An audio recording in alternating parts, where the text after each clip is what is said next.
السلام علیکم ورحمۃ اللہ وبرکاتہ۔ ناظرین کرام، آپ کو ہم خوش آمدید کہتے ہیں۔ بسم اللہ الرحمن الرحیم۔ اللہم صلی علی محمد وعلی آل محمد وبارک وسلم۔ رب اشرح لی صدری ویسر لی امری واحلل عقدۃ من لسانی یفقہوا قولی واجعل لی وزیرا من اہلی آمین یا رب العالمین۔ الحمدللہ دورہ ترجمہ قرآن کا سلسلہ ہے جاری۔ سورہ انفال کا ہم نے مطالعہ شروع کیا اللہ تعالیٰ کے فضل و کرم سے۔ ایک بات یاد دہانی کے طور پر، پاکستان کے اسلامک اسٹڈیز کے سلیبس میں، میٹرک کے سلیبس میں الحمدللہ سورۃ الانفال شامل ہے۔ مجھے امید ہے ہمارے بہت سارے طلباء و طالبات جن کے کچھ عرصے بعد ایگزامز بھی ہونے، ان کو بڑا فائدہ ہوگا، انشاءاللہ وہ بھی توجہ کریں۔ سورہ انفال کی آیت نمبر 25 سے مطالعہ شروع کر رہے ہیں۔ اعوذ باللہ من الشیطان الرجیم، بسم اللہ الرحمن الرحیم۔ وَاتَّقُوا فِتْنَةً لَا تُصِيبَنَّ الَّذِينَ ظَلَمُوا مِنْكُمْ خَاصَّةً، اور اس فتنے سے ڈرو جو تم میں سے خاص طور پر انہی لوگوں کو نہیں پہنچے گا جنہوں نے ظلم کیا۔ یہاں فتنے سے ایک مراد عذاب بھی ہے۔ عذاب جب عام آتا ہے تو ہر ایک اس میں جا رہا ہوتا ہے، اور ہم نے پڑھا اصحاب السبت کے واقعے میں سورۃ الاعراف رکوع نمبر 21 میں، جب عذاب آیا تو وہ لوگ ہی بچائے گئے جو بدی سے روکنے کا فریضہ انجام دے رہے تھے، اور باقی جن لوگوں نے گناہوں کے خلاف آواز بلند نہیں کی وہ بھی اس میں شمار ہوئے اور وہ بھی عذاب میں مبتلا کیے گئے۔ جہاز والی مثال بھی دی گئی تھی، سمندری جہاز والی، بخاری شریف کی حدیث کے مطابق۔ وَاعْلَمُوا أَنَّ اللَّهَ شَدِيدُ الْعِقَابِ، اور جان لو کہ اللہ سبحانہ وتعالیٰ شدید عذاب والا ہے۔ اگلی آیات میں نبی مکرم علیہ السلام کے عہد مبارک میں جو ہجرت کا معاملہ ہوا تو صحابہ کرام رضی اللہ عنہم اجمعین کو توجہ دلائی گئی، اور انہوں نے تو اللہ تعالیٰ کے دین کے تقاضوں پر عمل کیا۔ البتہ ایک ہجرت اور ہوئی تھی، اور وہ قیام پاکستان کے موقع پر تھا معاملہ۔ اگر ہم ذرا توجہ کریں گے تو ہمیں قیام پاکستان کے موقع کے حالات بھی دکھائی دیں گے، دونوں کو ساتھ ساتھ لے کر چلتے۔ فرمایا وَاذْكُرُوا إِذْ أَنْتُمْ قَلِيلٌ مُسْتَضْعَفُونَ فِي الْأَرْضِ، اور یاد کرو جب تم زمین میں تھوڑے تھے، کمزور سمجھے جاتے تھے۔ تَخَافُونَ أَن يَتَخَطَّفَكُمُ النَّاسُ، تمہیں ڈر تھا کہ لوگ تمہیں اچک لیں گے، مراد مٹا دیں گے۔ مکہ مکرمہ میں صحابہ کرام کی تعداد کم، مشرکین زیادہ، اندیشہ تھا کہ وہ غالب نہ آ جائیں۔ پھر اللہ نے کیا فرمایا؟ فَآوَاكُمْ، بس اللہ نے تمہیں ٹھکانہ عطا فرمایا۔ وَأَيَّدَكُمْ بِنَصْرِهِ، اور اپنی مدد سے تمہیں قوت عطا فرمائی۔ وَرَزَّقَكُمْ مِنَ الطَّيِّبَاتِ لَعَلَّكُمْ تَشْكُرُونَ، اور پاکیزہ چیزوں سے تمہیں رزق عطا فرمایا تاکہ تم شکر گزار بنو۔ صحابہ کرام تو شکر گزار بنے، اللہ نے مدینہ شریف کا ٹھکانہ عطا فرمایا، اور مسلمانوں کو ایک بڑا مقام رہنے کو میسر آ گیا۔ معاف فرمائیے گا۔ یا ایھا الذین آمنوا، اے ایمان والو، لا تخونوا اللہ والرسول، اللہ تعالیٰ اور اس کے رسول علیہ السلام کی خیانت نہ کرو۔ وتخونوا اماناتکم وانتم تعلمون، اور جانتے بوجھتے اپنی امانتوں میں خیانت نہ کرو۔ یہ تو توجہ دلائی گئی، صحابہ کرام نے تو دین کے تقاضے پورے کی، الحمدللہ۔ آگے فرمایا جا رہا ہے وَاعْلَمُوا أَنَّمَا أَمْوَالُكُمْ وَأَوْلَادُكُمْ فِتْنَةٌ، اور جان لو کہ تمہارے مال اور تمہاری اولاد بڑا فتنہ یعنی آزمائش ہیں۔ وَأَنَّ اللَّهَ عِنْدَهُ أَجْرٌ عَظِيمٌ، اور بے شک اللہ تعالیٰ کے پاس بہت بڑا اجر ہے۔ اکثر مال اولاد کی محبت کی وجہ سے بندہ دین کے تقاضوں سے فرار اختیار کرتا ہے، اور ایون اللہ تعالیٰ اور اس کے رسول علیہ السلام کے معاملات میں خیانت کر بیٹھتا ہے۔ اللہ کے نبی علیہ السلام کے دور میں جو ہجرت ہوئی، صحابہ کرام نے گھر بار کو سب کچھ کو چھوڑ دیا اور ہر حکم پر لبیک کہا، اور اللہ کی مدد ان کے شامل حال رہی۔ ہم غور کریں، کم و بیش 74 برس ہونے کو آگے قیام پاکستان کو۔ اسی ماہ مبارک رمضان میں اللہ تعالیٰ نے ہمیں عطا فرمایا تھا، جیسے قرآن کا نزول ہوا، پاکستان بھی اسی ماہ مبارک میں عطا ہوا۔ ہم نے اللہ اور اس کے رسول کے ساتھ کیے گئے وعدے پورے کیے؟ ہم نے اللہ اور اس کے رسول کے ساتھ خیانت تو نہیں کی؟ ہمارے آپس کے معاملات میں خیانت تو نہیں کر رہے؟ کئی دنیا کی محبت میں ڈوب کر اللہ کے دین کے تقاضوں سے فراموشی کی روش اختیار تو نہیں کر رہے؟ غور کر لیجئے، آج بہت سارے لوگ پیٹ سے سوچتے ہیں، دل سے نہیں سوچتے۔ شریعت پر آئیں گے تو ایسا ہو جائے گا، ویسا ہو جائے گا، دنیا ہماری دشمن ہو جائے گی، ہم جو ہے وہ پتھر کے زمانے میں چلے جائیں گے۔ ارے کافروں کی باتوں کو مان کر، یہود و نصارہ کی باتوں کو مان کر کیا ہمارے پاکستان کے اندر دودھ کی نہریں بہہ گئی ہیں؟ ہماری تجوریاں بھر گئی ہیں؟ ہمارے جھوپڑے جو ہیں وہ محلات میں تبدیل ہو گئے؟ انا للہ و انا الیہ راجعون۔ مت کرو اللہ تعالیٰ اس کے رسول کے ساتھ خیانت، مت ڈوبو دنیا کی محبت کے اندر۔ اللہ تعالیٰ کے پاس اجر عظیم ہے۔ اللہ اس مملکت خدا داد پاکستان کی حفاظت فرمائے، ہمیں اس کی قدر کرنے کی توفیق دے، اور اللہ تعالیٰ سے جو ہمارے بزرگوں نے وعدے کیے تھے اللہ ان وعدوں کی تکمیل کی توفیق عطا فرمائے۔ اللہ کتاب و سنت سے جڑنے کی توفیق دے، اس زمین پر اللہ کے دین کے نفاذ کی جد و جہد کی توفیق دے، تو انشاءاللہ اللہ تعالیٰ کی رحمت ہماری طرف اور متوجہ ہوگی۔ یا ایھا الذین آمنوا ان تتقوا اللہ یجعل لکم فرقانا، اے ایمان والو اگر تم اللہ کا تقوی اختیار کرو گے اللہ تمہیں فرقان عطا فرما دے گا۔ فرقان آگے چل کر پڑھیں گے، بدر کے دن کو فرقان کہا گیا، قرآن پاک کو فرقان کہا گیا، ایک ظاہر کا فرقان ہے، ایک باطن کا فرقان ہے۔ تم اللہ کا تقوی اختیار کرو گے اللہ تمہیں ایک باطن کی فرقان عطا فرمائے گا، تم صحیح اور غلط، حق اور باطل میں تمیز کرنے کے قابل ہو جاؤ گے۔ وَيُكَفِّرْ عَنْكُمْ سَيِّئَاتِكُمْ وَيَغْفِرْ لَكُمْ، اور اللہ تم سے تمہاری برائیوں کو مٹا دے گا اور تمہیں بخش دے گا۔ وَاللَّهُ ذُو الْفَضْلِ الْعَظِيمِ، اور اللہ تعالیٰ بڑے فضل والا ہے۔ نبی مکرم علیہ السلام نے ہجرت فرمائی، ہجرت کی رات اور اس سے قبل مشرکین نے جو سازشیں کی تھی ان کا تذکرہ، اور اللہ نے جو نبی مکرم علیہ السلام پر فضل فرمایا اس کا بیان۔ وَإِذْ يَمْكُرُ بِكَ الَّذِينَ كَفَرُوا لِيُثْبِتُوكَ أَوْ يَقْتُلُوكَ أَوْ يُخْرِجُوكَ، اور یاد کیجئے جب کفار آپ کے بارے میں چالیں چل رہے تھے کہ آپ کو قید کر لیں یا آپ کو قتل یعنی شہید کر دیں معاذ اللہ، یا آپ کو مکہ مکرمہ سے نکال دیں۔ وَيَمْكُرُونَ وَيَمْكُرُ اللَّهُ، اور وہ چالیں چل رہے تھے اور اللہ تعالیٰ تدبیر فرما رہا تھا۔ واللہ خیر الماکرین، اور اللہ تعالیٰ سب سے بہترین تدبیر فرمانے والا ہے۔ اور حضور علیہ السلام ان کفار کے نرغے میں سے نکل آئے اللہ تعالیٰ کے فضل و کرم سے، اور ان لوگوں کو حضور دکھائی بھی نہ دیے۔ وہ ہجرت کا قصہ اور واقعہ سیرت کی کتابوں میں ہم پڑھتے رہے ہیں الحمدللہ۔ اس کے بعد ایک واقعہ ذکر ہو رہا ہے کہ مشرکین کے سردار کہتے تھے اچھا اللہ ان کو تو نے حق عطا کیا تو ہم پر پتھر برسا دے، استغفر اللہ۔ نضر بن حارث اور اس طرح کے لوگوں کا ذکر ہے، مجمع میں آ کے اس طرح کی دعائیں کرتے تھے۔ وَإِذَا تُتْلَى عَلَيْهِمْ آيَاتُنَا قَالُوا قَدْ سَمِعْنَا لَوْ نَشَاءُ لَقُلْنَا مِثْلَ هَذَا، اور جب ان پر ہماری آیات کی تلاوت کی جاتی تو وہ کہتے کہ ہم نے سن رکھا ہے، اگر ہم چاہیں تو ہم بھی جیسا کہہ لیں گے، استغفر اللہ۔ دعوے کرتے تھے ہم بھی قرآن جیسا کچھ پیش کر دیں گے، حالانکہ سورہ کوثر جیسی مختصر سورت کا بھی کوئی چیلنج قبول کرنا ان کے بس میں نہ تھا۔ ان ھذا الا اساطیر الاولین، کہتے کہ یہ تو صرف قصے کہانیاں پچھلے لوگوں کی معاذ اللہ۔ وَإِذْ قَالُوا اللَّهُمَّ، اور یاد کرو جب وہ کہنے لگے ان کان ھذا هو الحق من عندک، اے اللہ اگر یہی تیری طرف سے حق ہے فامطر علینا حجارۃ من السماء، تو ہم پر آسمان سے پتھر برسا دے، او ائتنا بعذاب علیم، یا ہم پر دردناک عذاب لے آ۔ یہ ہے جو مجمع میں آ کر نضر بن حارث جیسے سرداروں نے اور لوگوں نے اس طرح کی بات کی۔ اللہ تعالیٰ کا جواب کہ کیوں ایسا معاملہ مکہ مکرمہ میں نہیں کیا جا رہا۔ وَمَا كَانَ اللَّهُ لِيُعَذِّبَهُمْ وَأَنْتَ فِيهِمْ، اور اللہ تعالیٰ ایسا نہیں کہ انہیں عذاب دے جبکہ اے نبی علیہ السلام آپ ان کے درمیان موجود ہیں۔ وَمَا كَانَ اللَّهُ مُعَذِّبَهُمْ وَهُمْ يَسْتَغْفِرُونَ، اور اللہ تعالیٰ انہیں عذاب دینے والا نہیں جبکہ وہ بخشش مانگ رہے ہوں۔ دو باتیں، حضور خود موجود تھے علیہ السلام، ابھی ان پر عذاب نہیں آ رہا، اور جب تک یہ استغفار کرتے رہیں گے اللہ عذاب نہیں دے گا۔ مفسرین نے لکھا کہ حج تو ان کے بھی چلا آ رہا تھا، خانہ کعبہ کا طواف تو یہ لوگ بھی کرتے تھے، اور استغفار کے کلمات ان کے کلمات میں بھی شامل تھے، تو اس وجہ سے خاص یہ ان پر عذاب کا معاملہ عموم کے اعتبار سے نہیں ہوا۔ پھر ایک اور نقطہ بھی ہے نا، اللہ تعالیٰ نے چاہا حدود حرم وہاں پر اس طرح کا معاملہ نہ ہو، وہاں پہ کوئی حرمت کی پامالی کا معاملہ نہ ہو۔ ہاں یہ ضرور ہوا، ہجرت کا معاملہ ہو گیا، اور اس کے بعد بدر کا ذکر آ رہا ہے، اور ان کو باہر نکالا اللہ تعالیٰ نے یعنی مشرکین مکہ کو، اور مقام بدر پر یہ مار کا سجا 70 مشرک قتل بھی ہوئے ہیں۔ ہمارے اعتبار سے کیا ہے، حضور تو دنیا سے تشریف لے گئے، حضور علیہ السلام نے فرمایا میں چلا جاؤں گا مگر تمہارے لیے امان کی شے، امن اور امان کی شے استغفار چھوڑ جاؤں گا۔ اللہ تعالیٰ مجھے اور آپ کو کثرت استغفار کی توفیق عطا فرمائے۔ اب اللہ تعالیٰ بتا رہے کیوں نہ ان پر اللہ تعالیٰ کی پکڑ آئے، ان مشرکین مکہ پر ان کے جرائم کا بیان۔ وَمَا لَهُمْ أَلَّا يُعَذِّبَهُمُ اللَّهُ وَهُمْ يَصُدُّونَ عَنِ الْمَسْجِدِ الْحَرَامِ، اور ان میں ایسا کیا ہے کہ اللہ تعالیٰ انہیں عذاب نہ دے جبکہ یہ لوگ مسجد حرام سے روکتے ہیں۔ وَمَا كَانُوا أَوْلِيَاءَ، اور یہ اس کے متولی بھی نہیں، ان أَوْلِيَاؤُهُ إِلَّا الْمُتَّقُونَ، اس کے متولی انتظام سنبھالنے والے تو وہی ہو سکتے ہیں جو متقی ہوں۔ وَلَكِنَّ أَكْثَرَهُمْ لَا يَعْلَمُونَ، لیکن ان میں سے اکثر علم نہیں رکھتے۔ تو اللہ تعالیٰ ایمان والوں کو ترغیب دلا رہا ہے، ابھی تم ہجرت کر کے آگئے ہو، ابھی تم مدینہ شریف میں ہو، یہاں معاملہ ان کا کیا ہے، یہاں معاملہ ان کا یہ کہ متولی بن کر بیٹھے، ان کو تو متولی نہیں ہونا چاہیے۔ اور ان کے اندر جو بگاڑ تھا مشرکین میں اس کا تذکرہ۔ وَمَا كَانَ صَلَاتُهُمْ عِنْدَ الْبَيْتِ إِلَّا مُكَاءً وَتَصْدِيًّا، اور خانہ کعبہ کے نزدیک ان کی نماز تو نہ تھی مگر صرف سیٹیاں اور تالیاں۔ اللہ اکبر، بگاڑ تو آ چکا تھا، بدعات اور رسومات کا اضافہ انہوں نے کر ڈالا تھا، سیٹیاں بجانا، تالیاں بجانا، کھیل کود تماشے، اسی کو دین بنا رکھا تھا۔ استغفر اللہ، دنیا کے کئی مذاہب میں جب بگاڑ آیا ہے تو اسی طرح کھیل تماشوں کو انہوں نے مذہب کے طور پر اختیار کر لیا۔ ہمارے ابھی کچھ جاہل قسم کے لوگ ہوتے جو گانے باجے کو معاذ اللہ دین کا حصہ سمجھ بیٹھے، انا للہ و انا الیہ راجعون۔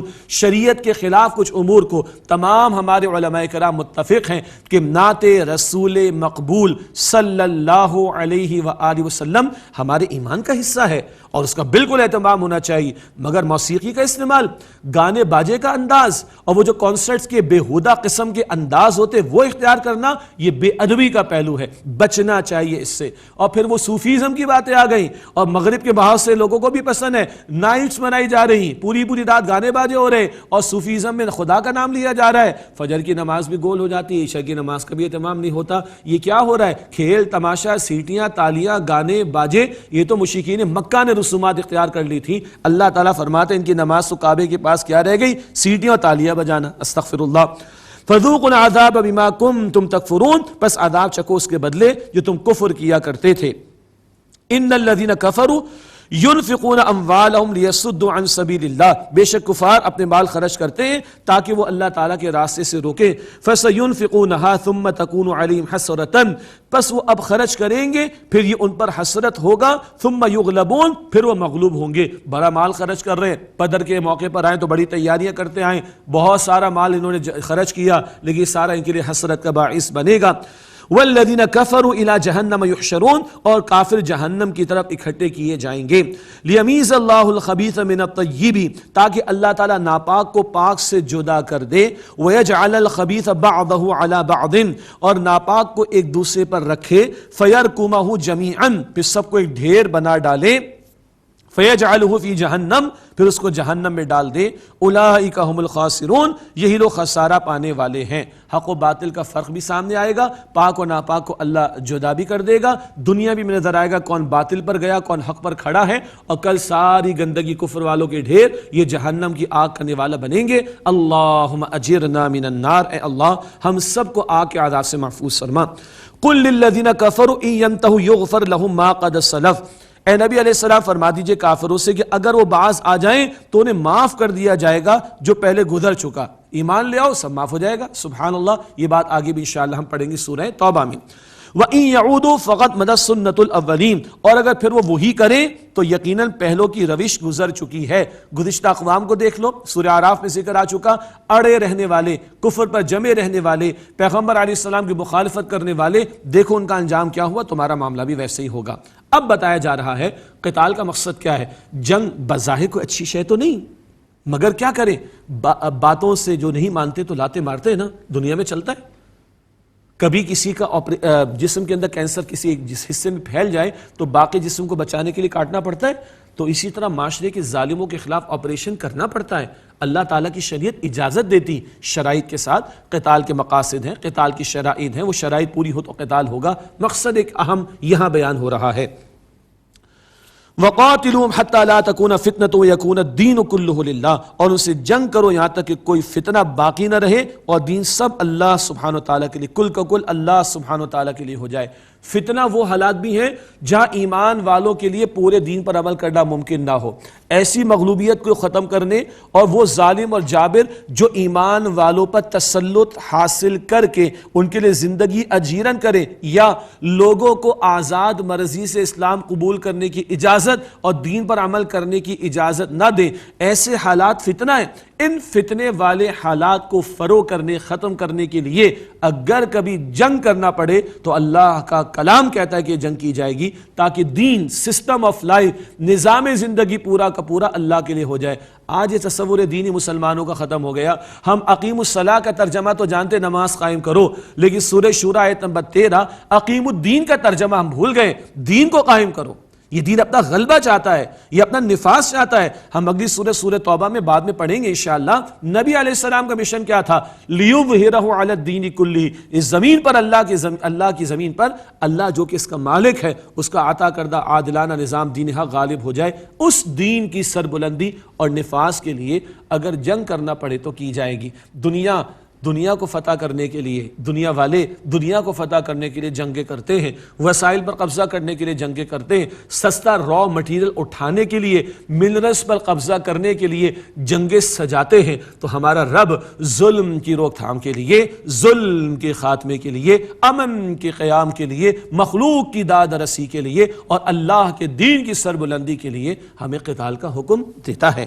فَإِنِ انْتَهَوْا فَإِنَّ اللَّهَ بما یعملون بصیر، بس اگر وہ باز آ جائیں تو بے شک اللہ سبحانہ و تعالیٰ خوب دیکھنے والا ہے اسے جو وہ کرتے ہیں۔ وَإِن تَوَلَّوْا، پھر اگر وہ منہ موڑ لیں، فَاعْلَمُوا أَنَّ اللَّهَ مَوْلَاكُمْ، پس مسلمانوں تم جان لو اللہ تمہارا کارساز ہے، نعم المولا و نعم النصیر، کیا وہ عمدہ کارساز ہے اور کیا وہ خوب مددگار ہے۔ یہ ایمان والوں کے لیے ترغیب اور تشویق۔ الحمدللہ قرآن پاک کے 10ویں پارے کا ہم آغاز کر رہے ہیں، اور اب مال غنیمت کے حوالے سے تقسیم کیا ہوگی اللہ تعالیٰ تسلی بھی عطا فرما رہا ہے اور حصوں کا ذکر بھی فرما رہا ہے۔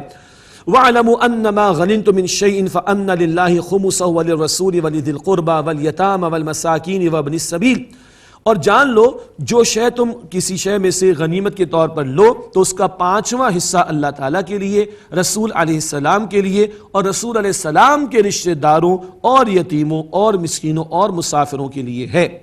یہ ہے مال غنیمت جو میسر آئے گا۔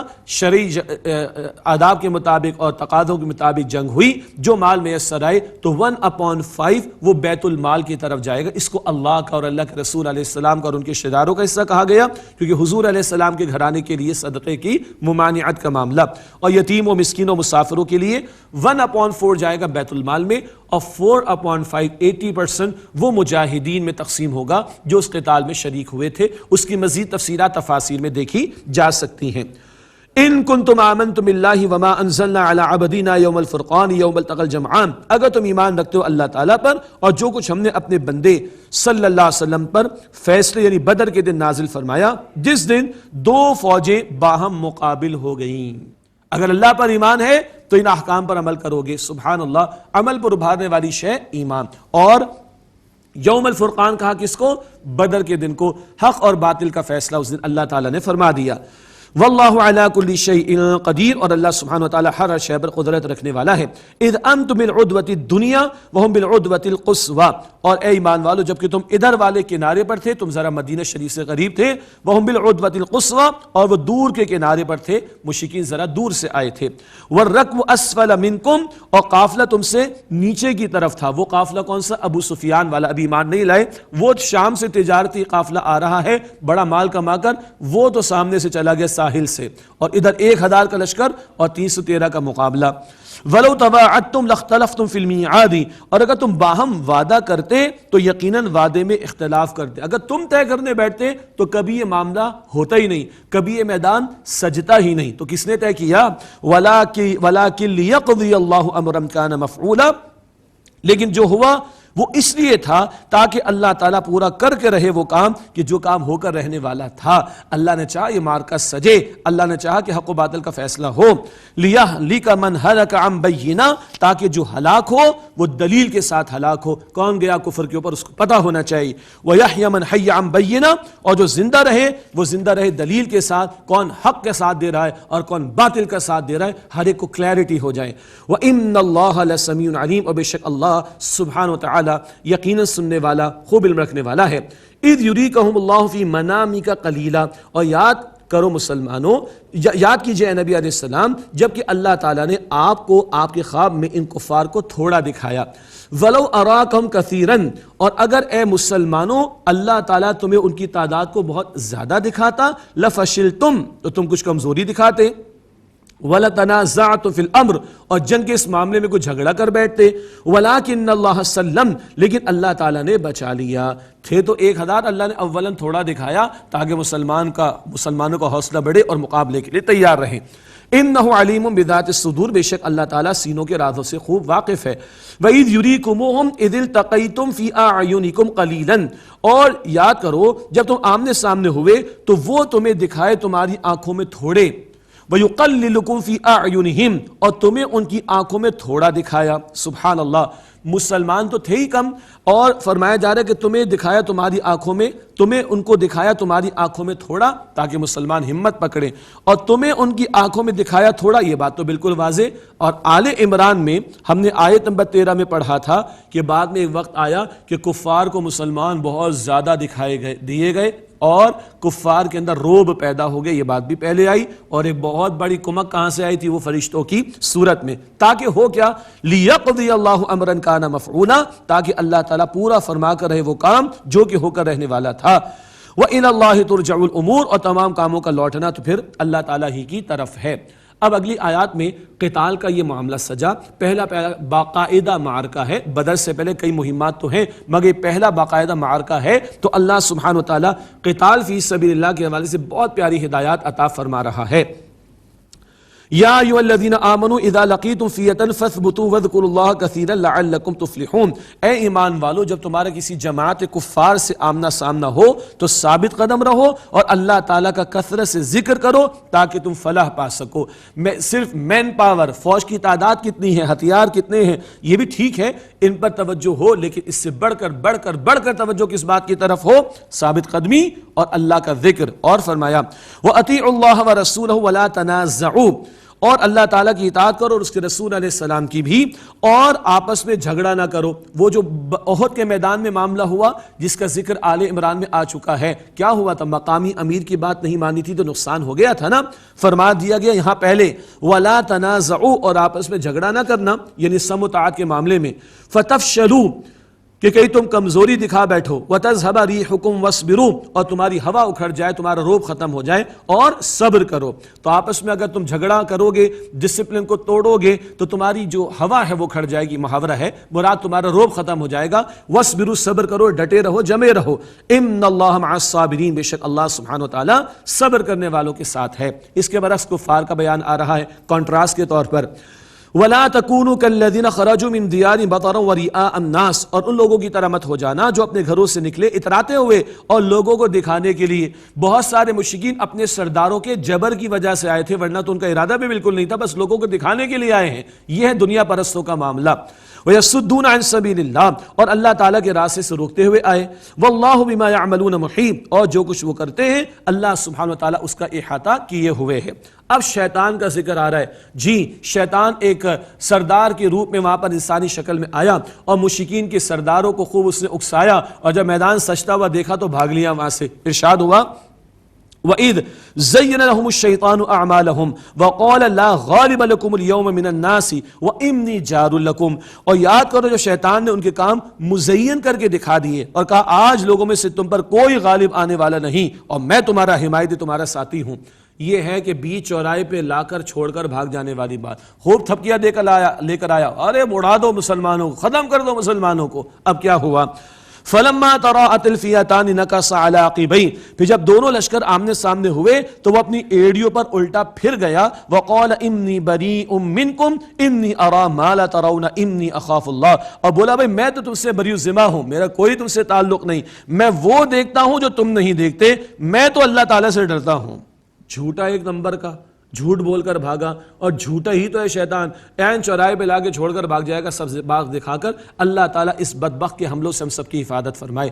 معلوم ہوا کہ یہ میدان میں بھی موجود ہے، یہ سازشوں میں بھی موجود ہوتا ہے، اور یہ اکیلا جس کی پوری پارٹی ہوتی ہے. اس لیے اللہ کا ذکر، اللہ کا ذکر، اللہ کا ذکر، اللہ کی یاد، اللہ سے دعا، اللہ سے تعلق بہت بڑا ہتھیار ہے مومن کے لیے. یہ وہ اللہ ہی شیطان کے حملوں سے بچا سکتا ہے. واللہ شدید العقاب، اور اللہ تعالیٰ سخت عذاب دینے والا ہے. اذ یقول المنافقون والذین فی قلوبہم مرض غر ہؤلاء دینہم، یاد کرو جب منافق اور وہ لوگ جن کے دلوں میں مرض تھا کہنے لگے کہ ان مسلمانوں کو تو ان کے دین نے دھوکے میں ڈال دیا. اللہ اکبر، مسلمانوں کو دھوکے میں ڈال دیا. ارے دھوکے میں تم ہو ظالموں. دنیا پرست منافق جس کی رال ٹپکتی ہے، جو دنیا کی محبت میں ڈوبا ہوتا ہے، جب وہ ایمان والوں کو دیکھتا ہے تو یہ گھر بھی، ایمان والے تو گھر بھی چھوڑنے کو تیار، اولاد کو چھوڑنے کو تیار، اور لڑنے کو بھی تیار، اور مال لگانے کو بھی تیار. کبھی فصلیں، وہ تبوک کا موقع ہے بہرحال، فصلیں لٹکی ہوئی چھوڑنے کو تیار. تو دنیا پرست کہتا ہے اس کو تو خبر ہی کچھ نہیں، اس کو تو گھر کی فکر نہیں، بچوں کے مستقبل کی فکر نہیں، گھر کے بچوں کے کیریئر کی فکر نہیں، یہ تو دھوکے میں پڑ گیا.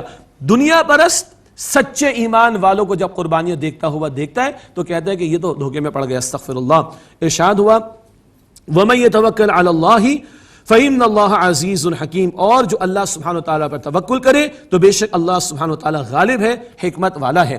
وَلَوْ تَرَىٰ إِذْ يَتَوَفَّى الَّذِينَ كَفَرُوا الْمَلَائِكَةُ يَضْرِبُونَ وُجُوهَهُمْ وَأَدْبَارَهُمْ وَذُوقُوا عَذَابَ الْحَرِيقِ، اور کاش کہ تم دیکھو جب فرشتے کافروں کی جان نکالتے ہوں گے، جب ان کی جان نکالتے ہیں تو مارتے ان کے چہروں پر اور ان کی پیٹھوں پر، وذوقوا عذاب الحریق، اور کہتے ہیں کہ چکھو دوزخ کے عذاب کو۔ استغفر اللہ، یہ موت کی سختی کا بیان۔ اللہ تعالیٰ ہم سب کو موت کی سختی سے بچائے۔ ذالک بما قدمت ایدیکم، یہ اس کا بدلہ ہے جو تمہارے ہاتھوں نے اعمال آگے بھیجے۔ وان اللہ لیس بظلام للعبید، اور یہ کہ بے شک اللہ تعالیٰ بندوں پر ظلم کرنے والا نہیں۔ کدأب آل فرعون والذین من قبلہم، جیسے کہ فرعون والوں کا معاملہ ہوا اور ان سے پہلے لوگوں کا معاملہ، یعنی انہوں نے کفر کیا تو ان پر بھی عذاب آیا۔ کفروا بآیات اللہ فاخذہم اللہ بذنوبہم، انہوں نے اللہ تعالیٰ کی آیات کا انکار کیا اور اللہ تعالیٰ نے انہیں ان کے گناہوں پر پکڑا۔ ان اللہ قوی شدید العقاب، بے شک اللہ تعالیٰ بہت قوت والا، سخت عذاب دینے والا ہے۔ یہ مجرمین کا بیان اس مقام پر آیا۔ آئیے اختتام پر دعا کر لیتے ہیں۔ بسم اللہ الرحمن الرحیم، یا ذا الجلال والاکرام، یا ارحم الراحمین، یا مالک الملوک، یا رب السماوات والارض، یا اکرم الاکرمین، یا ارحم الراحمین، اللہم صلی علی محمد وعلی آل محمد وبارک وسلم۔ اے اللہ ہم سب کی، ہمارے ماں باپ کی، ہمارے گھر والوں کی، اے اللہ ہمارے اساتذہ کی، تمام مسلمانوں کی مغفرت فرما، ہمارے صغیرہ کبیرہ تمام گناہوں کو بخش دے، اے اللہ ہمارے مرحومین کی مغفرت فرما، اے اللہ تمام بیماروں کو شفاء کاملہ عاجلہ عطا فرما، اے اللہ پورا عالم، اے اللہ پورا عالم اس کووڈ کی وبا کا شکار ہے، اے اللہ تو اپنے فضل و کرم سے اس کے اثرات کو دور کر دے، اے اللہ ہمارے اس ملک میں بھی، پڑوسی ملک میں بھی، جہاں جہاں اے اللہ دنیا کے لوگ پریشان ہیں، اللہ اپنے فضل و کرم سے اس وبا کو ختم کر دے۔ اے اللہ ہم اپنے گناہوں کا اعتراف کرتے ہیں، اے اللہ ہم اپنے گناہوں کا اعتراف کرتے ہیں، اے اللہ تیرے حضور التجا کرتے ہیں، اے اللہ تو قبول فرمانے والا ہے، اے اللہ تو علی کل شیء قدیر ہے، اے اللہ تو جو چاہے فیصلہ کر سکتا ہے، اے اللہ تیرے فیصلے کو کوئی روکنے والا نہیں ہے، اے اللہ ہمارے گناہوں پر ہماری پکڑ نہ فرما، اے اللہ اس وبا کے اثرات کو ختم کر دے، اے اللہ جتنے امراض، جتنی وبائیں ہیں، جتنے شرور ہیں، اللہ سب کو دور کر دے، اے اللہ ہم سب کو، پوری انسانیت کو عافیت عطا فرما دے، سلامتی عطا فرما دے، اے اللہ ہدایت عطا فرما دے، ایمان کی دولت عطا فرما دے، اے اللہ رحم فرما دے، اے اللہ آسانی فرما دے، اے اللہ عافیت عطا فرما دے، اے اللہ ہم سب کو آسانی و سلامتی اور عافیت عطا فرما دے، اے اللہ جہنم سے آزادی عطا فرما دے، اے اللہ ہم سب کو جنت الفردوس عطا فرما، اے اللہ ہم سب سے راضی ہو جا، اے اللہ ہم سب سے راضی ہو جا، اے اللہ ہم سب سے راضی ہو جا۔ وصلی اللہ علی النبی الکریم وعلی آلہ اجمعین برحمتک یا ارحم الراحمین۔